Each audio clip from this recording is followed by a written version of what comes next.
가까이 가니까 두려운데요? 여성분들은 이거 어떻게 하세요? 너무 힘든데? 저는 속눈썹이 없어서 이거 뭐 데이는 것도 없는데요? 메이크업은 여자들의 자기관리를 위한 필수적인 기술이죠. 그래서 문제성 피부를 치료하는 한의사라고 해도 이래라 저래라 할 문제는 아니라고 저도 생각합니다. 저 역시 이렇게 여러분들에게 예쁜 모습 영상으로 보여드리려고 비비를 바르고 있으니까 말이죠.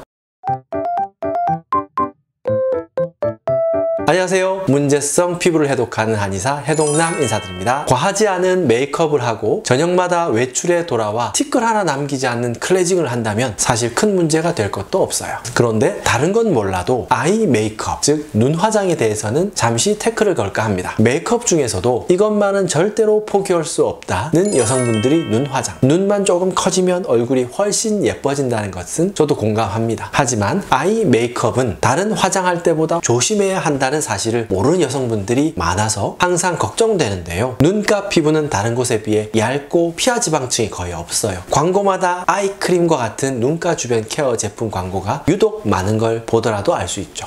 너무 건조하면 주름이 자글자글 생기고 또 너무 과한 영향을 주면 비립종이 생기기도 하고요. 참 까다롭고 예민한 얼굴 부위가 아닐 수 없는데요. 스킨케어만 까다로운 게 아니죠. 눈 화장은 예민한 눈 피부에 자극을 주는 것은 물론이고 점막이나 안구에도 영향을 미칠 수 있기 때문에 반드시 신중할 필요가 있습니다. 하지만 제가 진료해본 많은 여성 환자분들은 눈 화장이 눈 주변 피부뿐만 아니라 눈 건강까지 해칠 수 있다는 사실을 잘 모르는 것 같아 오늘 방송을 준비해봤습니다. 마스카라나 아이라이너의 색소와 방부제는 눈의 점막 부분에 알러지를 일으키는 경우가 허다합니다. 눈 화장을 오래 하고 있거나 제대로 지우지 않고 잠들게 되면 착색은 물론이고 속눈썹이 많이 빠지고 경우가 심각할 때는 세균 감염으로 안과 질환까지 유발하죠. 마스카라를 좀 더 살펴보면 우리가 인지하지 못하지만 마스카라를 하면 속눈썹에 무게가 실리죠. 눈에 피로감이 쌓이고 눈꺼풀이 무거우니까 이 눈꺼풀 살이 쉽게 늘어지게 됩니다. 눈이 무거우면 무의식 중에 이마 근육이 수축시켜서 눈을 치켜뜨게 되는데 이것은 결국 이마주름을 생기게 하는 원인이 되기도 하죠. 예뻐 보이기 위해 마스카라를 한 결과가 이마주름이라 제가 너무 겁을 준다고 생각하시나요? 하지만 화장을 지워도 나이를 먹어도 아름답고 싶으시다면 이 사실을 늘 명심하고 있어야 합니다. 메이크업으로 표현할 수 있는 아름다움엔 한계가 있거든요. 우리는 그보다 민낯의 아름다움을 위해 조금 달라지는 것이 좋겠습니다. 그렇다면 많은 여성분들이 포기하지 못하는 이 눈 화장 어떻게 하면 좋을까요? 가장 좋은 것은 아이 메이크업을 하지 않는 것이겠지만 나이가 들어도 그 나이에 가늠할 수 없도록 언제나 탄력 있는 눈가 피부를 꿈꾼다면 최소한의 아이 메이크업을 하는 것을 권하고 싶군요. 마스카라 제형을 고르실 때도 워터프루프 제형의 뭘 해도 지워지지 않는 제형보다는 가볍게 발리고 깨끗이 지울 수 있는 제품을 선택하는 것이 옳겠습니다. 사용할 때도 파리다리처럼 뭉치고 꺾인 속눈썹이 될 만큼 덧바르지 마시고요. 두세 번 정도만 쓱쓱 발라주는 것이 좋겠습니다. 중요한 것은 눈 화장에 사용하는 제품의 유통기한이 6개월 정도예요. 무엇보다 이 유통기한을 철저히 지키는 것이 좋겠습니다. 흔히 생기는 결막염과 같은 안과 질환을 예방하기 위해서라도 아이 메이크업 제품은 과감하게 6개월이 지나면 버리세요. 또 화장하고 나서는 눈가의 유분이나 세균이 제품에 덕지덕지 묻어서 보관되지 않도록 티슈로 깨끗이 닦아서 항상 청결하게 보관하는 것도 반드시 필요합니다. 눈 화장을 지울 때 역시 매우 중요한 부분인데요. 아이 리무버를 사용할 거라면 화장솜에 충분히 적셔서 촉촉히 흡수시켜 눈가에 15초 정도 대고 있은 후에 자극 없이 부드럽게 닦아내는 클렌징 과정이 필요합니다. 보통 성격 급한 친구들은 솜에 적시자마자 쓱싹 힘을 주어서 닦아내거든요. 이거 눈가 주름을 유발하는 일등동신이에요. 반짝이는 펄 유형의 눈 화장을 하셨다면 식염수나 안구 세척을 일주일에 한 번 정도는 해서 안과 질환을 막아주는 것도 필수랍니다. 메이크업 제품이 종류가 다양해지면서 여성분들의 안구 질환율도 점점 증가 추세를 보이고 있다는 연구 결과가 있는데요. 오래된 광고 한 편에 화장은 하는 것보다 지우는 것이 중요합니다 라는 카피가 문득 생각나는군요. 자, 오늘은 아이 메이크업과 눈 피부에 관련된 이야기를 해봤는데요. 그래도 해독남의 결론은 역시나 피부 면역을 위해선 아무래도 노 메이크업이 좋겠습니다. 더 건강한 피부 정보로 찾아뵙겠습니다.